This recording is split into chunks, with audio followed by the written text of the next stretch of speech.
Glória a Deus. Abra sua Bíblia, por favor. Livro de Eclesiastes. Eclesiastes, está depois de Provérbios. Capítulo de número 9. Eclesiastes, capítulo 9. Apenas um verso. O verso 8. Eclesiastes, capítulo 9. Versículo de número 8.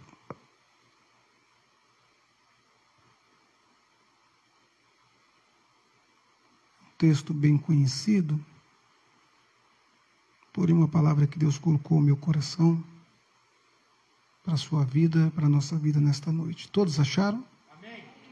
Eclesiastes capítulo 9, versículo 8, diz assim: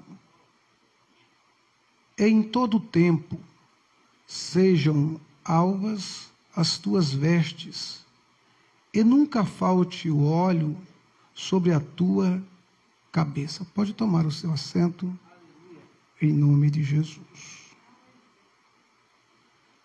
Estas palavras são palavras de Salomão. Salomão, filho de Davi com Batseba. Salomão, ele começou a reinar com 20 anos de idade, e a Bíblia diz que no início do seu reinado, ele aproximou-se do altar do Senhor e ele ofereceu sacrifícios ao Senhor. Nós estamos no início de um novo ano, e coisa boa é começar o ano na presença do Senhor, no altar de Deus, buscando ao Senhor, fazendo a nossa busca, a nossa petição ao nosso Deus verdadeiro, que sonda, que conhece o nosso coração. Quando Salomão começa a aproximar-se do altar, e a Bíblia diz que depois que ele ofereceu sacrifícios ao Senhor, a Bíblia diz que naquela mesma noite o Senhor apareceu a ele. O interessante é que estar em um culto e não oferecer algo ao Senhor é voltar para a sua casa do mesmo jeito. Vir a um culto é em compreender e entender que aquele que está conosco, ele está atento à nossa petição, ele está atento àquilo que nós estamos falando com ele, ele está pronto, ele está atento à nossa oração. O livro de Isaías 59 diz que a mão do Senhor não está encolhida para que não possa salvar. O seu ouvido não está fechado para que não possa ouvir. E todas as vezes que nós chegamos diante do altar do Senhor, na casa de Deus, o Senhor está atento àquilo que nós falamos para ele. Nós estamos no altar, nós estamos começando o ano na presença de Deus. E altar é lugar de entrega. Somente no altar é que nós entregamos tudo aquilo que nós vamos oferecer a Deus. Um culto racional, um culto com sabedoria, um culto com inteligência, nós oferecemos no altar. Nós apresentamos no altar as nossas petições. Hoje mesmo, os irmãos apresentaram, quando foi aqui, quem tem um pedido, eu tenho um pedido, outro tem um pedido, apresentou tudo no altar de Deus. Interessante é que o Deus do altar é aquele que visita o seu pedido, é aquele que trabalha no seu pedido, é aquele que responde o seu clamor, é aquele que responde a sua petição. Por quê? Porque você está começando o ano na presença do Senhor, no altar dele, buscando a ele, e aqueles que busca, irmãos, a Bíblia diz que encontra. Aquele que bate, a porta se abre. Então entenda uma coisa, você está bem, você está começando o ano bem, porque você está começando o ano com o Todo-Poderoso, com o Criador do céu, com o Criador da terra, com aquele que não só fez no passado, mas ele continua operando, ele continua realizando milagres e maravilhas. E esta noite ele tem resposta para a sua oração, esta noite ele tem resposta para a sua petição. Tudo aquilo que você colocou no altar de Deus, entenda, sendo a vontade dele, sendo o querer dele, pode ter certeza que vai chegar vitória sobre a sua vida. Tudo aquilo que Deus tem reservado para a sua vida, acredite, vai chegar nas suas mãos. Aquilo que Deus tem para a sua vida, não tem demônio, não tem impedimento, não tem barreira que vai atrapalhar os planos de Deus, porque os planos de Deus sobre a nossa vida, quando nós estamos na sua presença, quando nós estamos buscando a Ele, no tempo de Deus, na hora de Deus, todas as promessas de Deus acontecem sobre a nossa vida. Você crê que Deus está cuidando de ti? Você crê que Deus vai continuar cuidando 2022 da sua vida, da sua casa, da sua família, dos seus projetos? Coloca tudo no altar de Deus, porque tudo aquilo que nós colocamos no altar, irmãos, nada fica em vão. Tudo aquilo que você coloca no altar, o Deus do altar coloca a mão sobre o seu projeto, o Deus do altar coloca as mãos sobre as suas causas e dá vitória sobre a sua vida. Louvado seja o nome do Senhor. O texto diz que Deus, ele viu que Salomão, ele não só chegou no altar com as mãos vazias, mas ele chegou para oferecer alguma coisa para Deus. E Paulo diz que nós temos que apresentar o nosso sacrifício a Deus. Romanos 12.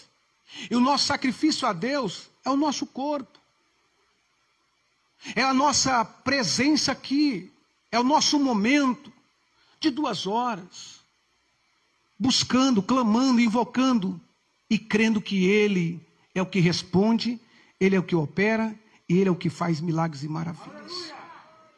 Quando Salomão ele apresentou o seu sacrifício a Deus, por menor que seja o seu sacrifício, o Deus do altar é o Deus que responde, é o Deus que recebe o seu sacrifício, o seu louvor, a sua adoração, a sua entrega diante de Deus, não é em vão. O texto diz que Deus, naquela mesma noite, Deus não fez no outro dia, mas naquela mesma noite, diz a Bíblia Sagrada, que o Senhor apareceu a Salomão. E Deus disse para ele: Salomão, o que você quer que eu te dê? Você já começou o seu reinado na minha presença. Você entende e compreende que precisa da minha graça. Então você veio oferecer alguma coisa para mim. O que você quer que eu te dê? Imagine Deus apresentando-se a você, falando contigo e dizendo: o que você quer que eu te dê? Salomão poderia pedir o que quisesse, porque quem falou com ele é o que manda em cima, é o que manda embaixo. Quem falou com ele poderia fazer todas as coisas. E o texto diz que Salomão, ele vai pensar e ele vai dizer: Senhor, eu te peço sabedoria.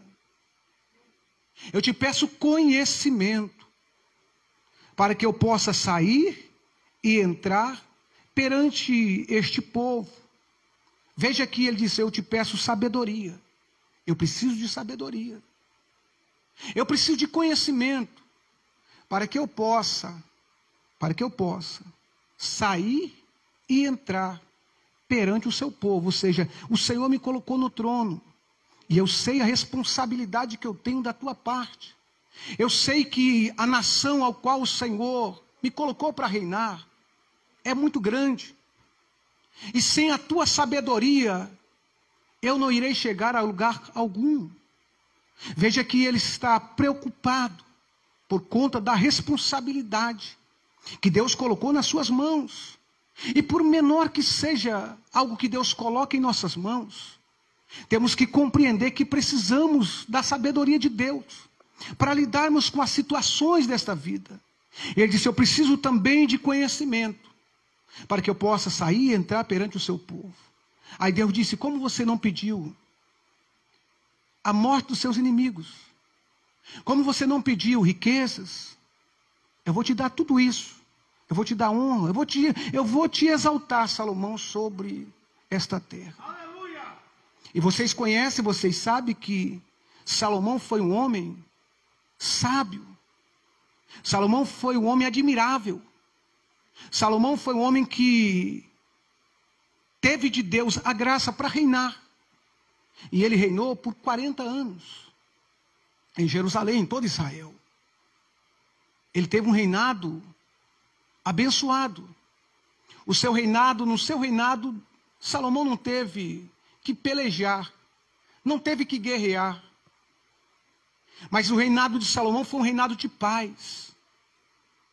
Porque quem tem sabedoria, irmãos, ele sabe, ele compreende que o Deus dá paz ao seu coração, para lidar com as situações da vida.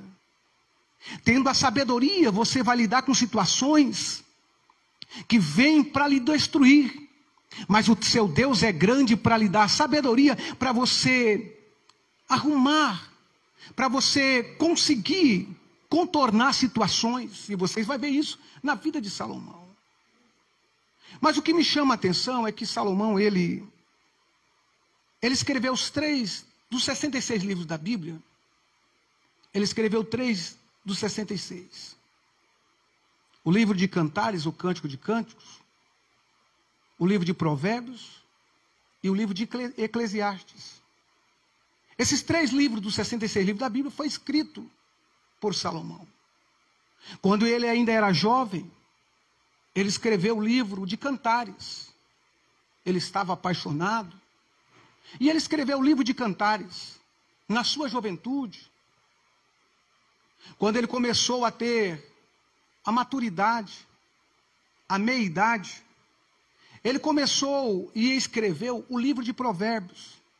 E você olha para o livro de Provérbios, você vai contemplar no livro de Provérbios sabedorias, conselhos práticos para a vida cotidiana, conselhos que, se acatarmos para eles, se olharmos e observarmos, Deus nos livrará de muitas coisas desta vida. Mas o que me chama a atenção é que, já quando está no fim da sua vida, já idoso, ele vai escrever o livro de Eclesiastes. E o livro de Eclesiastes é interessante, porque Salomão já tinha vivido muitas experiências na vida. Já tinha tido muitas experiências do que era a vida, dos prazeres. E ele começa o livro de Eclesiastes no capítulo 1, dizendo: vaidade, vaidade, vaidade, tudo é vaidade. E ele começa a declarar e a dizer o seguinte: uma geração vai, e outra geração vem, mas a terra permanece para sempre. Veja o que ele está dizendo. No meu reinado veio uma geração. A geração foi embora, veio outra geração. E a terra permanece para sempre. Ou seja, na sua geração, no seu momento, deixe alguma coisa boa. Ao passarmos por esta terra, ao deixarmos ela, faça com que as pessoas lembrem-se de ti. E lembrando, dizendo: por esta terra, por este lugar, passou um homem de Deus, passou uma mulher de Deus, passou um escolhido de Deus. Por essa terra passou alguém diferente. Porque uma geração vem, a outra geração vai. As gerações estão indo, irmãos. E a geração nossa, a geração que aprendeu que tudo vem através da oração, parece que está indo embora.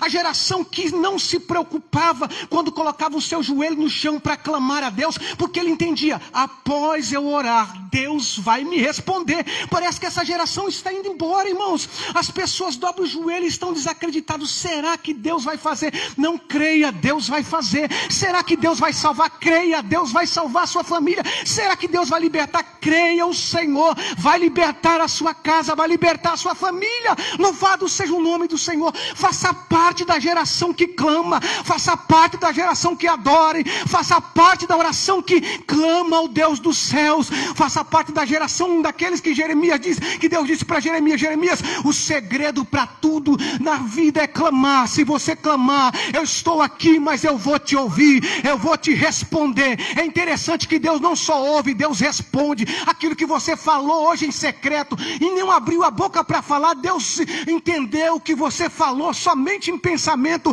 e creia, tem resposta para a sua oração, e creia, tem resposta para a sua petição, porque Ele conhece o seu coração.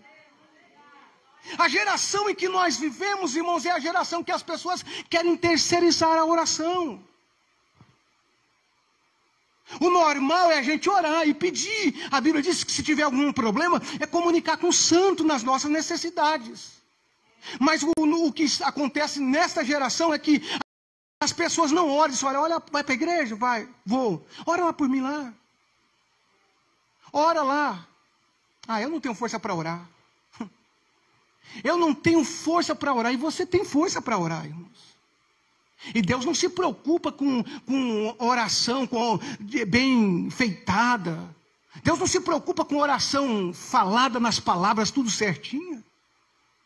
Eu conheci um irmão, já idoso, e ele não sabia nem falar o nome Jesus, irmãos. Ele falava Jesus. Jesus e falou comigo nessa madrugada, mas orava. E quando ele abria a boca para falar, Jesus falou comigo nesta madrugada, e ele falava o que Jesus falou com ele, irmãos, coisas grandes aconteciam no meio da igreja. O que é isso? É um unção que vem do céu. É um unção que vem do trono de Deus para a nossa vida, irmãos.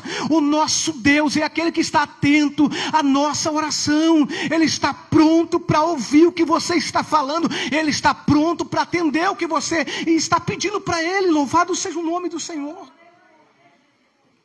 A nossa geração é a geração que às vezes se preocupa muito com a letra, para não errar a letra do louvor. Mas esquece que antes de tudo, a adoração é para o Senhor. Aquilo que você veio para entregar essa noite, entrega. Enquanto você está adorando aqui, pode ter certeza. É como o altar do holocausto. Quando um animal era colocado em cima do altar, e era colocado fogo naquele animal, enquanto o animal não queimasse por inteiro, não tinha aprovação de Deus se o sacrifício foi recebido pelo Senhor. Assim é o culto. Enquanto você está adorando, Deus está preparando a sua vitória. Enquanto você está adorando, Deus está trabalhando na sua causa. Enquanto você adora, a enfermidade bate em retirada e você não vê.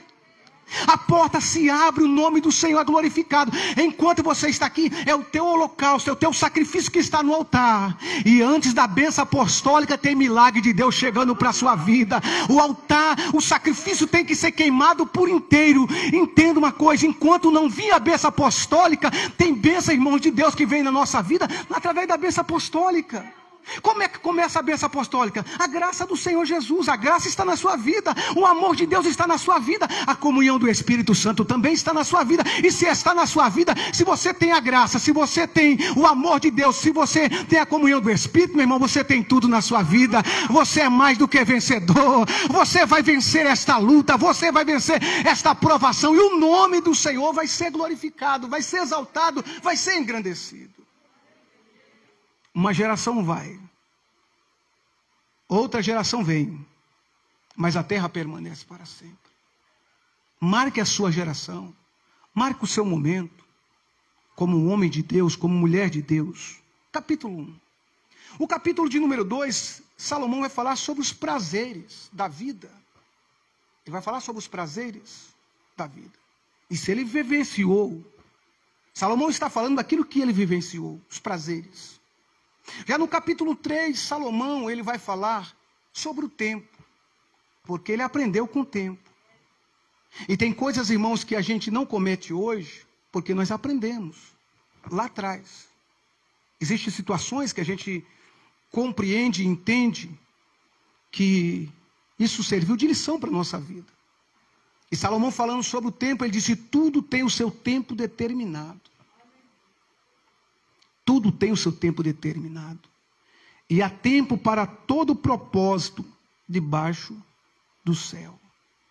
Há tempo para todo propósito. Tudo tem o seu tempo determinado. O capítulo 3, ele vai falar sobre o tempo. E o tempo está nas mãos de Deus. O tempo está nas mãos de Deus. Você olha e diz, mas o meu tempo hoje é tempo de luta, é tempo de guerra, é tempo de batalha. E sem luta, sem batalha, não tem vitória, irmãos. Não tem vitória. Mas Daniel capítulo 2, versículo de número 21, diz que Deus muda os tempos e as horas. Aleluia. O tempo seu de humilhação, ele pode mudar em horas de vitória. Deus muda, porque o tempo está nas mãos de Deus, irmãos. A sua vida está nas mãos de Deus. Tudo tem o seu tempo determinado, e há tempo para todas as coisas. Capítulo 3, ele fala sobre o tempo. O capítulo de número 4, ele vai falar sobre os males e as tribulações da vida. Existem males e tribulações nesta vida. Tribulações vêm. Paulo disse assim, olha, alegrai-vos, Romanos 12:12. Alegrai-vos na esperança. Quem é a tua esperança? Quem que é a tua esperança? Se a tua esperança for o Senhor, então alegra na tua esperança. Ele disse, sede paciente na tribulação. Ser paciente na tribulação é algo difícil. Porque nós queremos que a tribulação passe. Mas Deus tem um tempo certo de agir na nossa vida. Ele disse em Isaías 43:13, ainda antes que houvesse dia, eu sou. E ninguém há que possa fazer escapar das minhas mãos. Ou seja, tudo aquilo que você coloca nas mãos de Deus, nada escapa. Colocou a tua família nas mãos de Deus, creia, Deus vai salvar a sua família. Colocou os teus planos nas mãos de Deus, creia, Deus vai realizar algo. Operando eu, quem impedirá? Os males e as tribulações vêm. E Paulo disse, alegrai-vos na esperança, sede paciente na tribulação e perseverai na oração. Capítulo 4 fala dos males e as tribulações da vida. Capítulo 5 ele vai dar instruções, ciente, conselhos práticos da vida.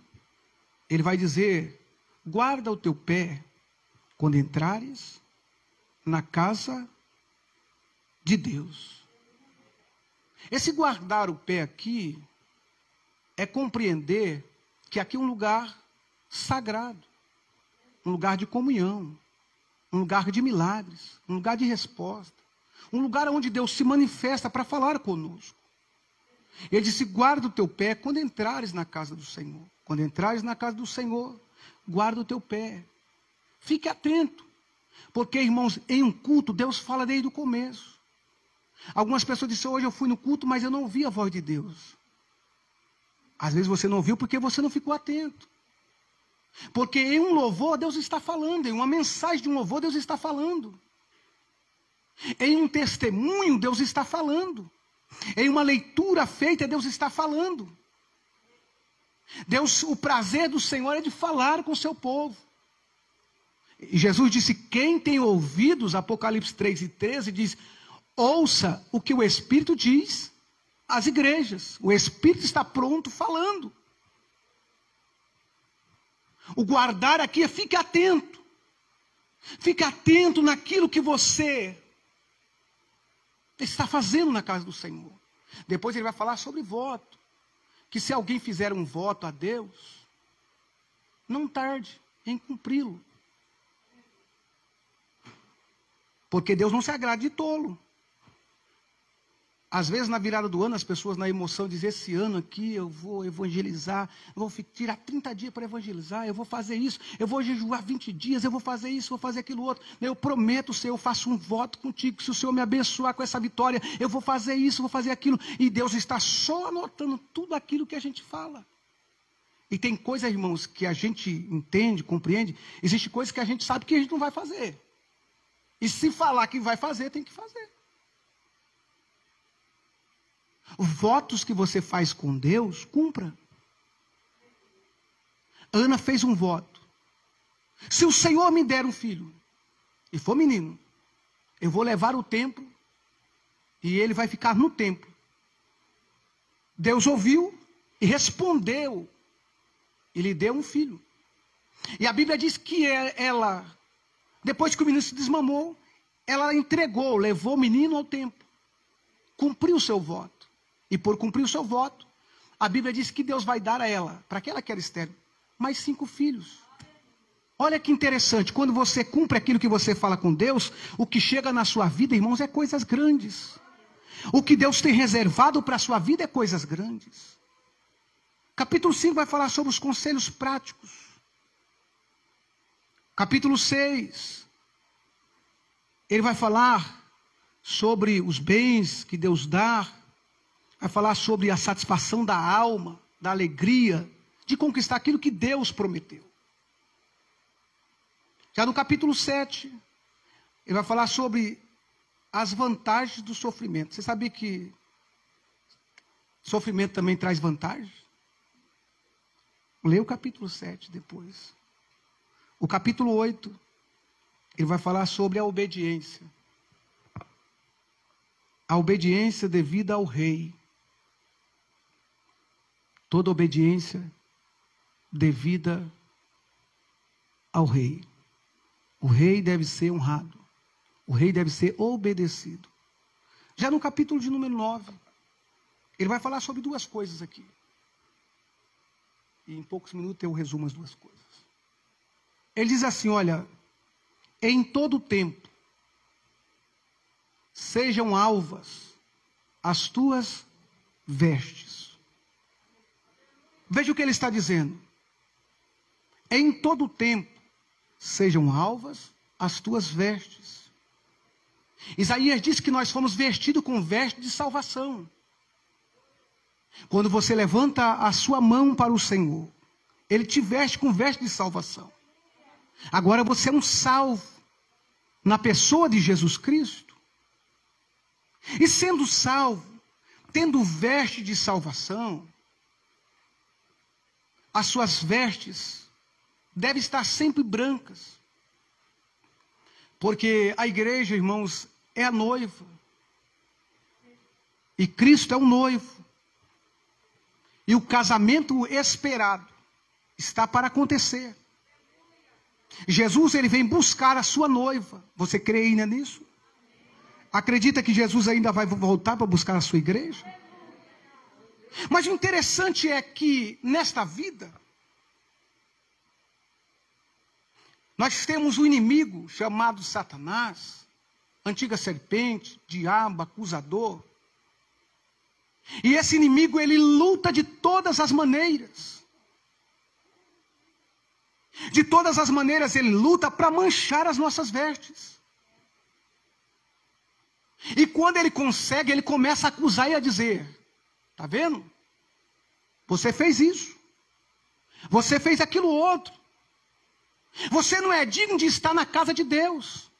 Você não pode estar aí, porque ele já sabe a sentença dele. Ele já sabe que ele foi sentenciado ao lago de fogo. E ele não quer ir sozinho para lá.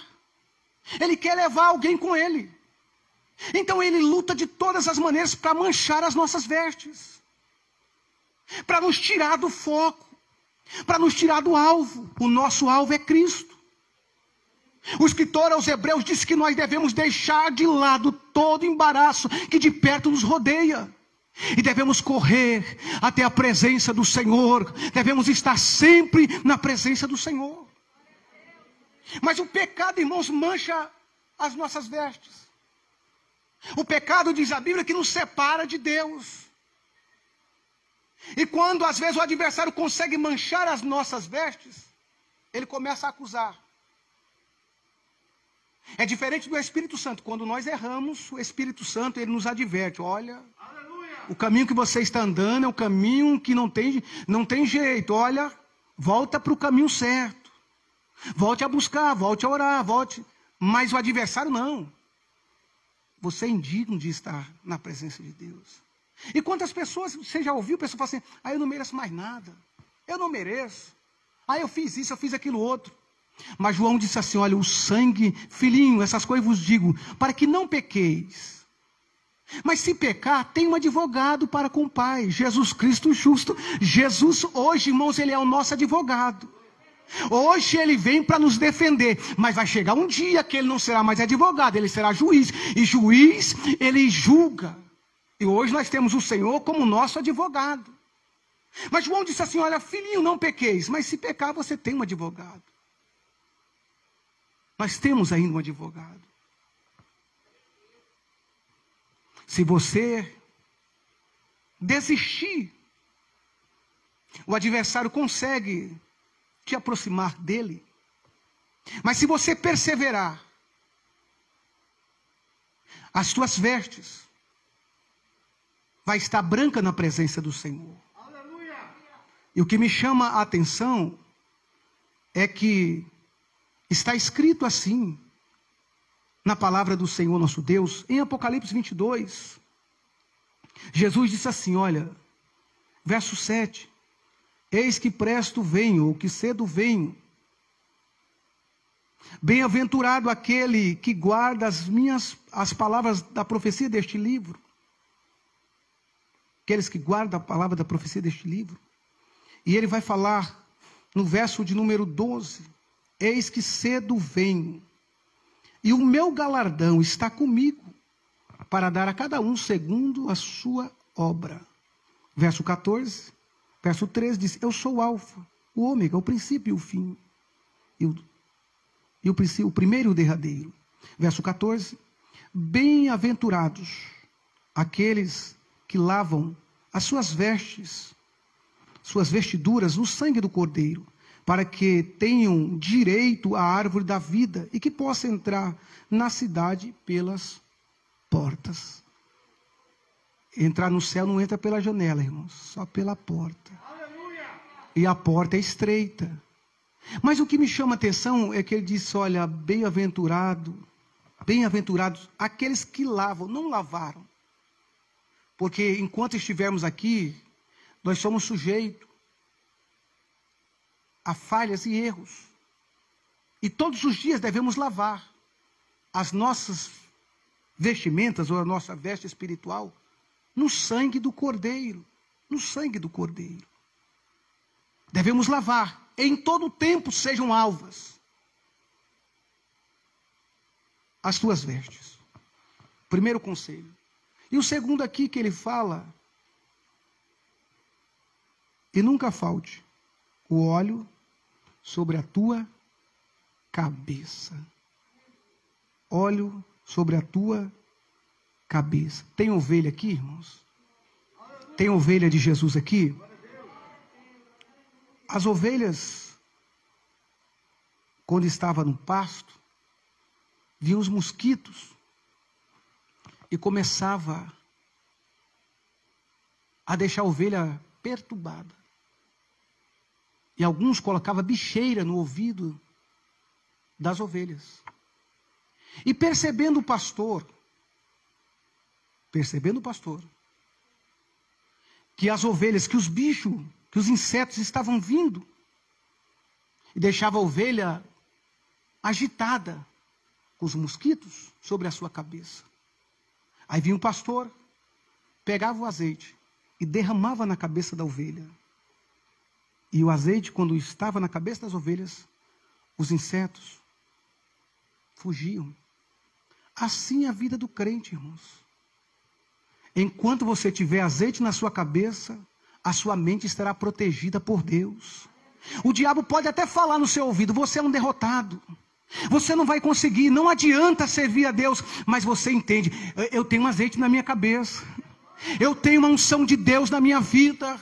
Eu tenho uma graça de Deus na minha vida, e o diabo não vai me vencer, porque a presença de Deus na minha vida é maior do que os insetos, é maior do que os pensamentos contrários, porque sempre vem, irmãos, na mente pensamento, o diabo diz, olha, desista, para, desanima, mas sempre vem a voz de Deus dizendo, prossiga avante, prossiga para frente, olha para o céu e você vai vencer as lutas desta vida, porque se na tua cabeça tiver azeite, você vencerá.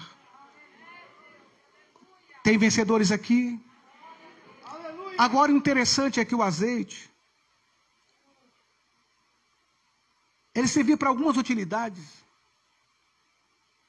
Mas o azeite, ele deveria ser puro, não poderia ser misturado. O azeite puro, irmãos, fala da pureza. Azeite puro é azeite sem mistura. Não é eu dizer, hoje eu me alegrei no culto, ouvi a voz de Deus hoje e de repente amanhã já estou desanimado. Não. Se o azeite puro está na sua vida, você pode até estar aqui ouvindo a voz de Deus com luta hoje, mas você vai sair daqui crendo: Deus está na minha vida, o Senhor é comigo, o Senhor vai me dar graça, eu vou vencer as lutas, as batalhas desta vida, eu vou cantar, eu vou glorificar, eu vou exaltar, e ainda que as coisas que eu planejei não aconteçam, eu creio, Deus está no controle da minha vida, Ele entende, Ele compreende o que eu estou passando, o que eu preciso, e Ele mesmo disse: eu bem sei os pensamentos que eu tenho de vós. Os pensamentos que Deus tem ao teu respeito é pensamento de paz. Os pensamentos que Deus tem ao teu respeito é pensamento de milagre. Eu vou abençoar o meu filho, eu vou dar graça à minha filha, eu vou usar ele, eu vou usar ela, eu vou usá-lo como um instrumento na minha obra, eu vou fazer algo na vida dele, eu vou fazer algo na vida dela, eu vou fazer coisas grandes. Você crê que Deus tem coisas grandes para fazer na sua vida? Então se coloque de pé agora em nome do Senhor Jesus. Diga assim: eu creio que 2022, a mão poderosa de Deus estará sobre a minha vida, sobre a minha casa e sobre a minha família, em nome de Jesus. Agora o pastor ora.